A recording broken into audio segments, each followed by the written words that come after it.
शांति, ज्ञान के सागर, सर्वशक्तियों के सागर, सर्वगुणों के भंडार, परम पिता परमात्मा, शिव की अति प्रिय संतान, आज आप सभी के समक्ष मैं एक विषय लेकर आई हूँ, जिस विषय का नाम है ज़्यादा नहीं सोचो। आज संसार में प्रत्येक व्यक्ति को यही सबसे ज़्यादा जो परेशानी है, ज़्यादा सोचने की। व्यक्ति परिस्थितियों से परेशान नहीं होता, लेकिन ज़्यादा सोच कर परेशान हो जाता है। आज 100 में से 95% लोग इस समस्या से जूझ रहे हैं और इसी कारण आज हर दूसरे घर में एक व्यक्ति जो कि डिप्रेशन का मरीज पाया जाता है, जिससे परिवार का माहौल बिगड़ जाता है, मायूसी छा जाती है। किसी ने ज़रा सा कुछ कहा और आज हमारी स्थिति बिगड़ जाती है। किसी ने ज़रा सा कुछ कहा हम रूठ जाते हैं, किसी ने ज़रा सा कुछ कहा हम उदास हो जाते हैं। किसी के कुछ कहने से हमारी खुशी छिन जाती है, क्योंकि उन बातों को हम पकड़ कर बैठ जाते हैं और ज़्यादा पकड़ कर जब हम बैठ जाते हैं तो हमारी खुशी, हमारा उमंग, हमारा उत्साह, वो सब कुछ चला जाता है।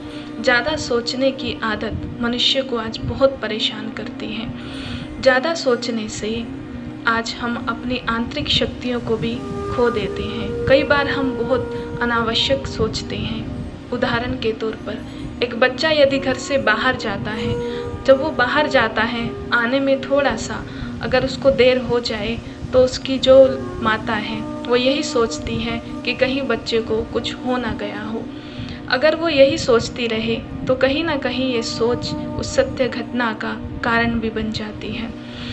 दूसरी ओर यदि बच्चा बीमार हो जाए, थोड़ा सा कुछ हो जाए, तो भी माँ को यही सोच चलती है कि कहीं ज़्यादा इसे कुछ ना हो जाए। तो ये ज़्यादा सोचना आज हमारे जीवन को निराश कर देता है, जीवन में निराशा ले आता, खुशी को गायब कर देता है। हम छोटी छोटी बातों को, बातें बड़ी नहीं होती लेकिन उन्हें सोच कर इतना बड़ा बना देते हैं, जैसे राई को हम पहाड़ बना देते हैं। इस सोच के संदर्भ में मुझे तो कहानी याद आती है।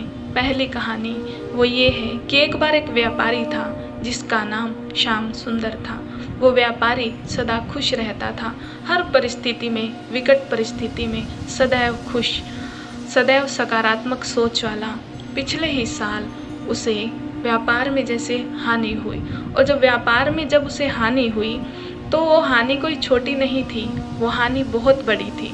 लेकिन उसे जब लोगों ने पूछा कि आप उदास नहीं हो, तो उसने कहा कि जब जीवन में मुझे फ़ायदा होता है तब तो मैं खुश होता हूँ, लेकिन हानि होने पर मैं उदास क्यों हूँ, मुझे खुश होना चाहिए।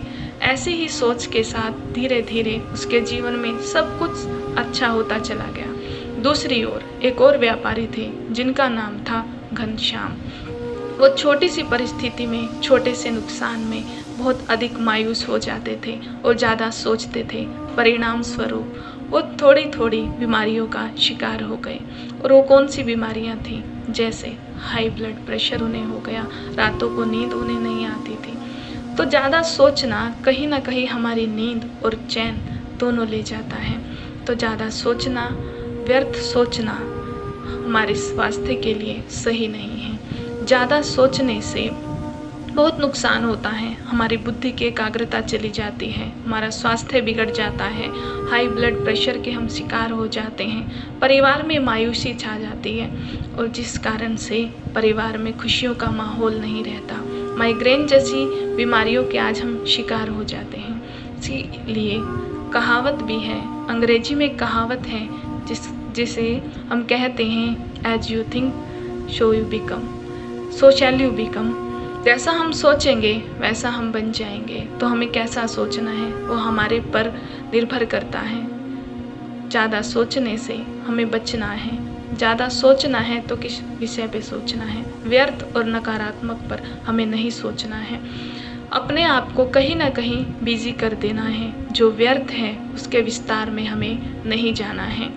कई बार हमारा किसी के साथ झगड़ा हो जाता है तो उन्हें माफ़ कर दो या भूल जाओ। कहा भी जाता है कि माफ़ कर दो उन्हें जिन्हें आप भूल नहीं सकते, या फिर भूल जाओ उन्हें जिन्हें आप माफ़ नहीं कर सकते। ठीक उसी प्रकार एक अच्छी बात, एक अच्छी सोच अपने जीवन में धारण करनी है। कहा जाता है, कुछ तो बात है अच्छाई में जो अकेले में भी लड़ती है। कुछ तो बात है अच्छाई में जो अकेले में भी लड़ती है। अंधकार जितना भी गहरा हो, एक बाती उस पर भारी पड़ती है। ठीक उसी प्रकार अच्छा सोचना है, व्यर्थ नहीं सोचना है, बातों के विस्तार में नहीं जाना है। ओम शांति।